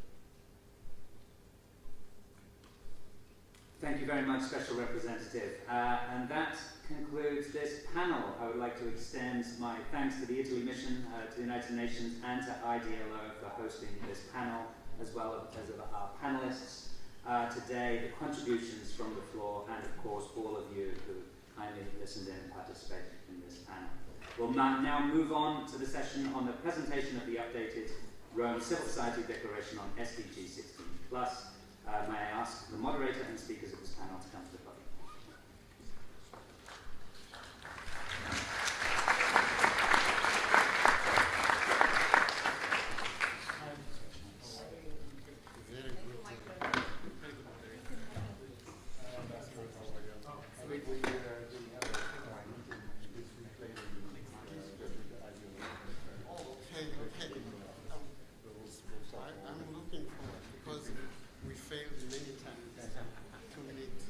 That's right.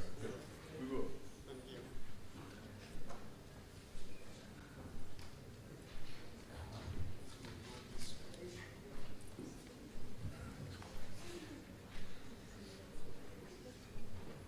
Good.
session here, where we'll cover the Rome Civil Society Declaration on SDG 16+. My name is John Romano. I'm Facilitation, or TAP network for short.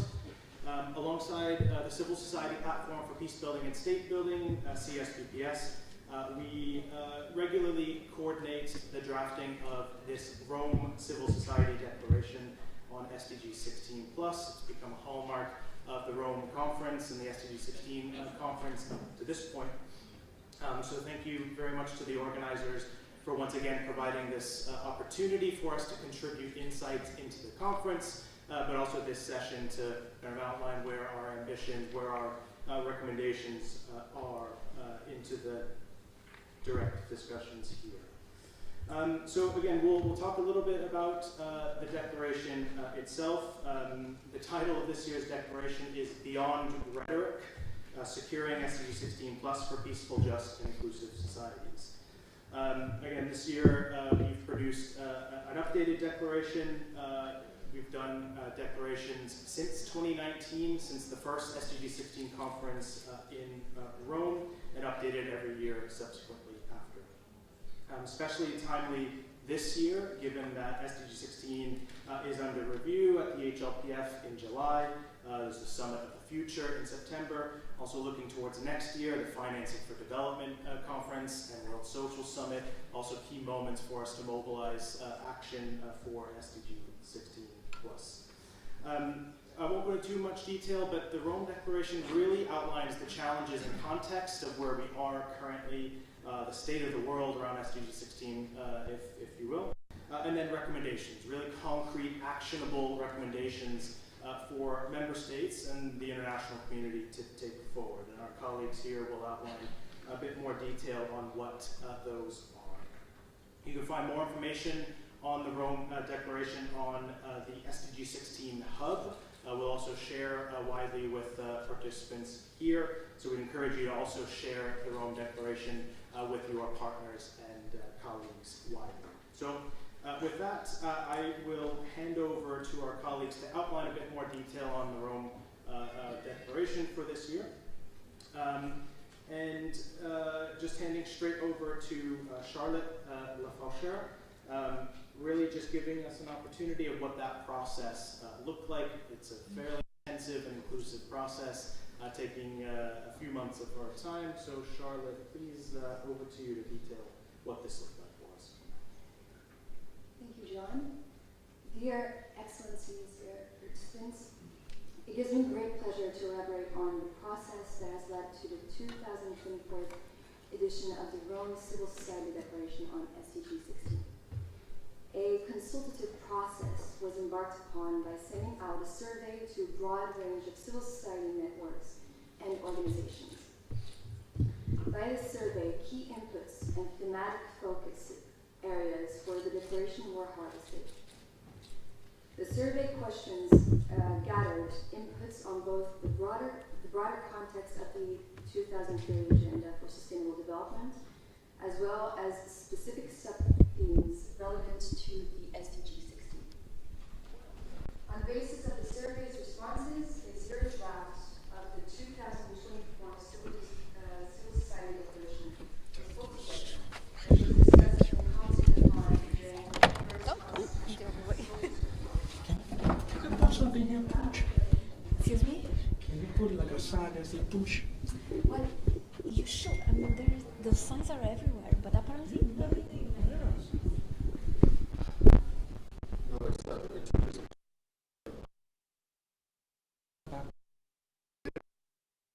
As easy as that. Wait. You do that to that.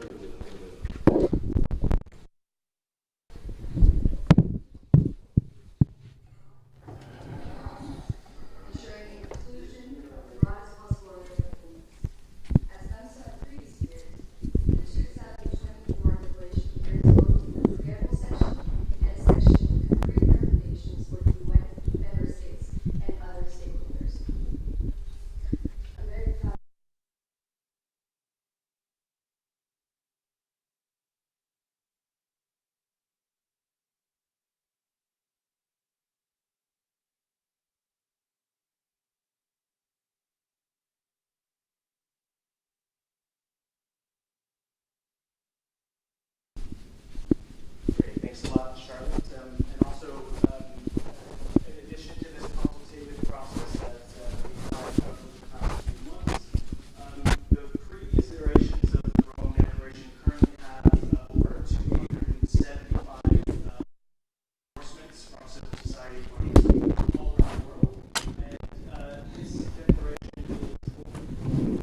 SDG 16 Plus is remarkable that it was included going back into 2014.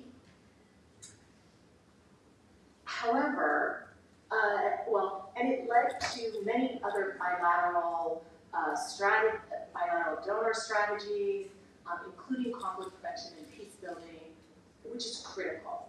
We call these the prevention promises now, and that goes to the topic of beyond rhetoric.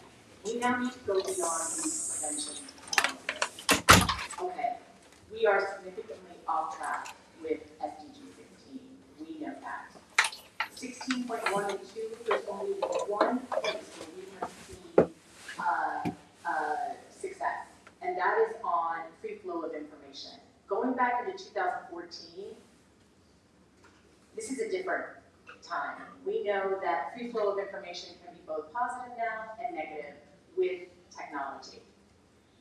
Okay, so 2018, we hit record-breaking global conflict. We've heard this all day long now. One of the things people haven't mentioned, besides climate and conflict are compounding each other, the increase in wars, we can go on and on and on, is the declining social cohesion and trust. The Edelman Trust Barometer just came out, global declining. That is our resiliency. That is how we inoculate ourselves from conflict. Globally, that is declining. So what do we need? We need urgent, robust implementation of SDG 16.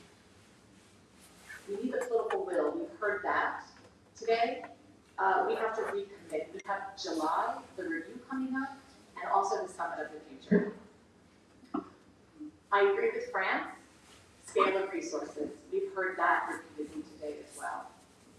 But be clear, SDG is not just about, SDG 16 is not just about standalone programs.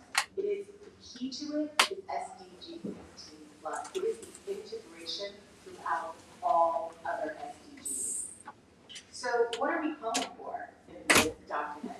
We believe we are done with calling for mainstreaming conflict sensitivity. We've been doing that for 2 decades. We now say it must be integrated through resources that are required in all other developmental sectors.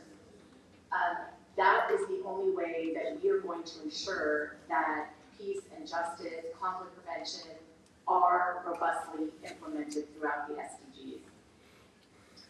I also believe with Croatia, agree with Croatia, we need to make sure that we are addressing the right grievances. Over 50% of conflicts globally now are due to self-determination claims. We also need to make sure collective action, that we are reframing the narrative around peace building and conflict prevention. And we are sitting here today to tell you that we are walking the walk, not just talking the talk. In the past, organizations have done their own thing. CSPPS, the TAP Network, the Alliance for Peace Building, we are here working collectively together with many other organizations and networks. And it also means we have to hold all of ourselves accountable to make sure that we are understanding what the research is saying to us, that we are following standards, both donors, those implementing, and making sure that we are also bringing other stakeholders in, like the private sector.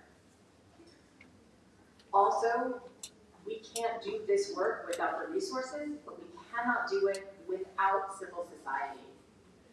We also know that in the midst of all of this, the space for civil society is greatly reducing. And that is part of the political will in conflict-affected and fragile states, that we need the multilateral, bilateral donors and all of us to hold ourselves accountable to make sure that that space is open. With that, I'm going to stop. Great, thanks a lot, Liz. And I think what you also mentioned complements a lot of what we've already heard in this first sessions today, and also I'm sure we'll hear much more of in the afternoon. So with that, we'll hand over to Gwendolyn Myers, who is the Executive Director of Messengers of Peace Liberia, and also one of the co-chairs of CSPPS.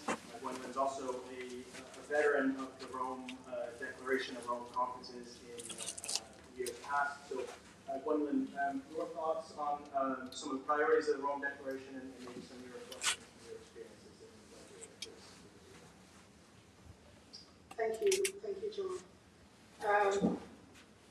It gives me really great pleasure to be here to talk about this year's Civil Society Declaration on the SDG 16 plus.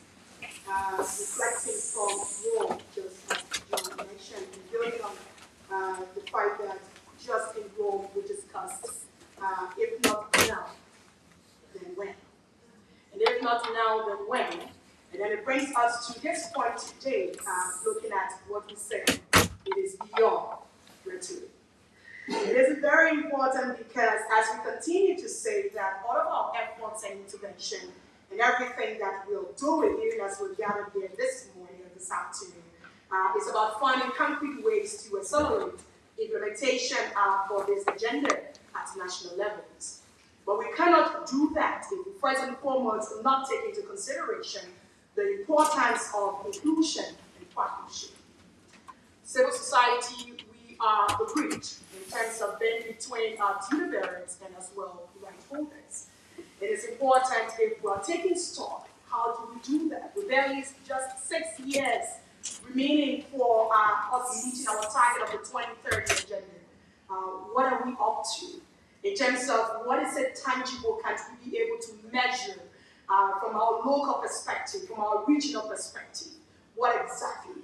And the only way we can be able to do that is we empower civil society. If we recognize that civil society can be the ones bringing and holding governments accountable. The accountability aspect of this entire agenda is resting really more on the real voices, the local voices, making sure that all of the different investment and support who are holding these people accountable. And that is the reason. It might interest you that even at this very moment that we sit in the confines of the UN conference room, it's interesting to recognize that not even all of the people in the villages, if you ask our rural people, if they'll tell you, what is SDG today? What is SDG? What is the Sustainable Development Goals to these ordinary people, to our local people? And this is the time only civil society can be able to help us with that kind of domestication of this agenda. It is only civil society will be able to make people in the rural parts of our different countries and our different regions to be able to understand fully what is this and what is our target. Until then, we're also calling for what we call robust funding to be given to civil society organizations as a way of upholding legitimacy, and we talk about accountability, for greater inclusion of civil society in decision-making processes. So with this, I will say at this point, we are making some effort. Obviously, it's not for us to leave this place and feel that all hope is lost. We are making concrete efforts. There are voices that are still speaking, regardless of the fact that the space is shrinking. But I can assure you that indeed, as we always say, there is a new generation of young people. We're raising our voices. There's a new generation of civil society actors. We are raising our voices, and we'll continue to go beyond. Thank you. Great, thanks a lot, Gwendolyn. And it's a really great point also about the Rome Declaration. I mean, it does include a state of the world on how governments are doing, in a sense, also trying to hold governments accountable. But the Rome Declaration also details quite a bit about the role that civil society is playing and will continue to play when it comes to SDG 16 implementation and accountability. So a lot more, I think, we've heard a lot of support for how civil society can engage or how governments have engaged with civil society. And one thing we do need is more of those champions to continue to deliver those really strong examples, because I think it's very easy to become fatalistic about the state of progress today, but I think the important thing that the Declaration, it highlights the urgency, but it also provides some optimism, some opportunities that we can build upon. And so with that, I'll hand over to our colleague Peter Van Slice, who is a peace building and conflict prevention expert, and who is also the coordinator of CSPPS, which brings us to the recommendations. Peter, if you can detail a bit for us some of the recommendations from the Rome Declaration.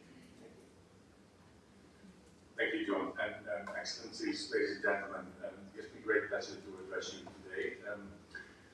As said by John, the 2024 Rome Civil Society Declaration consists of two parts. One is the preamble, the second part is more concretely the recommendations that we would want to bring. First of all, we urge member states and all other stakeholders to move beyond the rhetoric and good intentions and boldly embrace and implement concrete and genuine commitments to make actual progress on SDG 16. The declaration brings forward a number of recommendations for revitalized action on SDG 16+, and allow me to speak to some of them. Firstly, member states of the UN should recognize and utilize SDG 16+ as an enabler for achieving the 2030 agenda, responding to current global crises and strengthening resilience for future crises. We feel that strong and responsive institutions that address and adhere to the rule of law and promote human rights are the backbone of a stable society, of any stable society. Member states must collaborate across governments and civil society to advance people-centered approaches, policies and support equitable, universal and affordable access to justice. Building on the UN Secretary General's reports on a new agenda for peace, we call for national prevention strategies to be developed with the input of local communities and civil society, ensuring that prevention and peace-building efforts are people-centered and inclusive. We highlight in this Rome Declaration the need for member states to mainstream conflict sensitivity across humanitarian assistance, development, peace-building, and peacekeeping, ensuring that all actions are taken into account conflict dynamics and the principles of do no harm. In the second set of recommendations, we zoom in on financing. The lack of financing and investments for SDG 16+ to date has impeded governments' ability to deliver progress on SDG 16 and the wider 2030 agenda. Many of the speakers this morning spoke already about this. Hence, we call upon member states to deliver catalytic financing for SDG 16+ and to reduce military expenditures and reallocate resources towards humanitarian aid and development funding. Across the funding landscape, donors must recognize the importance of investing in conflict prevention, peace building and disarmament. Efforts to address the root cause of conflicts and promote sustainable peace are paramount. We reiterate our call from the 2023 Rome Civil Society Declaration for donors to develop and invest in a comprehensive global SDG 16+ fund. This fund is to provide critical resources for civil society and grassroots groups to advance SDG 16+ at the local and national levels, which the funding is so extremely needed. Our third set of recommendations go into the role of civil society, and many of the panelists already spoke to that. Civil society serves as a crucial role in actualizing the 2030 agenda and SDG 16+, due to its role as intermediary between society and government. We call upon member states to recognize this indispensable role of civil society within the 2030 agenda, but also within SDG 16+, and where possible, expand civil space. Upholding commitments to human rights, we call member states to establish robust monitoring and documentation mechanisms to track violations of civil freedoms, human rights, online and offline. We call upon member states and the United Nations to foster the participation of marginalized and underrepresented groups, including women, children and youth, but also older persons, indigenous peoples, people with disabilities, LGBTQ+ individuals, and ethnic and religious minorities. They need to be included in decision-making processes, governance through an intersectional approach, recognizing the diversity of and within civil society. As a fourth recommendation, we urge member states and the international community to strengthen data monitoring and accountability for reiterate our call for SDG 16 Plus to be reviewed on an annual basis at the Higher Political Forum, for the inclusion of SDG 16 in voluntary national review reporting each year, and for providing space annually for discussion on the interlinkages between SDG 16 and the other goals under review. As a final recommendation, we urge member states to mobilize commitments to SDG 16 Plus at the 2024 Summit of the Future, the 2025 International Conference for Financing and Development, and also the 2025 World Social Summit. We call on governments and other donors to increase funding commitments for SDG 16 Plus, including funding for conflict prevention, peace building, and post-conflict reconstruction efforts. Let us now reaffirm our dedication for SDG 16 and collectively act and shape a world that is fair, peaceful, and inclusive for all. Investing in SDG 16 Plus is essential for accelerating the implementation of the 2030 Agenda and fostering trust among individuals, governments, and the multilateral system. In closing, this 2024 Rome Civil Society Declaration serves as our call to action.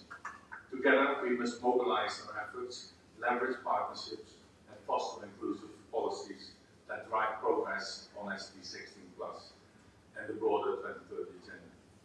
In partnership, we believe that we can create peaceful, just, and resilient world. It's time to move beyond rhetoric and securing SDG 16 Plus for peaceful, just, and inclusive society. Thank you.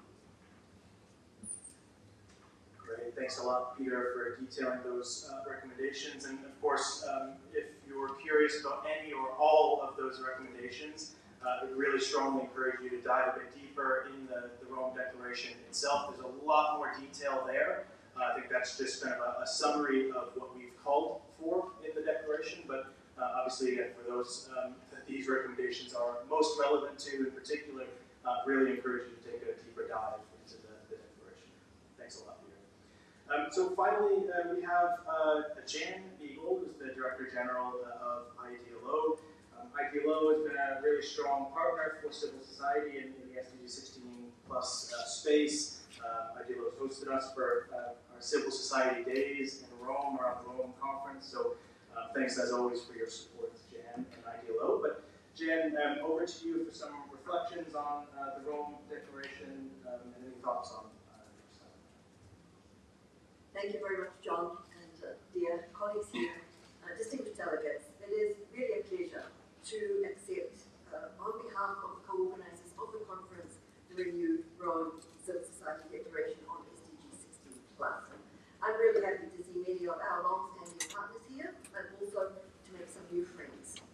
Since the inception of this SDG 16 conference in 2019, civil society has been an indispensable partner, offering invaluable contributions that have really enriched discussions, and civil society representatives are included in every panel today. The Civil Society Declarations on SDG 16 Plus produced through these gatherings and provided member states with action-oriented recommendations for their deliberations at critical forums, including HRPF and the SDG Summit. And this year's declaration underscores the urgency and the significance of recognizing and utilizing SDG 16 as an enabler for achieving the 2030 Agenda, for responding to current global crises, and for strengthening resilience to address future ones. And the declaration will be an important reference point for us all as we move forward to the HRPF, the Summit of the Future, and beyond, to the Financing for Development Conference and the World Social Summit. At a time of narrowing civic space, it is crucial that we continue to protect and foster an enabling environment for civil society to thrive. As rightly pointed out in this year's declaration, and I quote, "A strong, robust, and funded civil society can also uphold the accountability of governments and institutions, and greater inclusion of civil society in decision-making spaces is central to restoring trust in multilateral institutions." End quote. So by safeguarding civic space, we uphold the principles of participation, transparency, and inclusivity that are at the core of SDG 16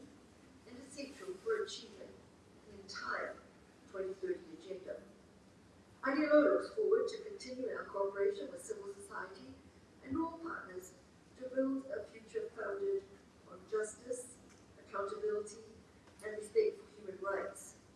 And as I said at the opening, accelerating implementation of SDG 16 must be a collective project, and we must also highlight the fundamental role of women and youth. As our panelists, Don, Elizabeth, Gwendolyn, Charlotte, and Peter have said this morning, as the declaration emphasizes, let's go beyond rhetoric and promises to concrete action and investment in implementation of SDG 16 and the entire 2030 agenda. Thank you very much. Great, thanks a lot, Jan. Thanks once again for your support as IDLO, as always. And also thanks again to the organizers, IDLO, UNDESA, and Italy, for once again giving us the space to present and bring the Rome Declaration to this conference, not just this year, but the past iterations of the conference dating back to 2019. So thanks once again. I think that's all that we have the time for today. Obviously, there's a lot more detail in the Rome Declaration that surely will be covered in the rest of the sessions this afternoon. So looking forward to engaging further on many of those fronts. Just again, another reminder that, again, for colleagues from civil society, this is still open for endorsement. So again, if any of these messages resonate with you, please, we would encourage you to also endorse. The more support we have, the stronger the messaging is. And please also do share. Please do share this as widely as you'd like. We want to make sure, obviously, that these messages are read by those that are, we hope, will take action on them, including in the months ahead leading up to the thematic review of SDG 16 at the HLPF in July. So with that, just for a reminder, sessions will resume at 3 p.m.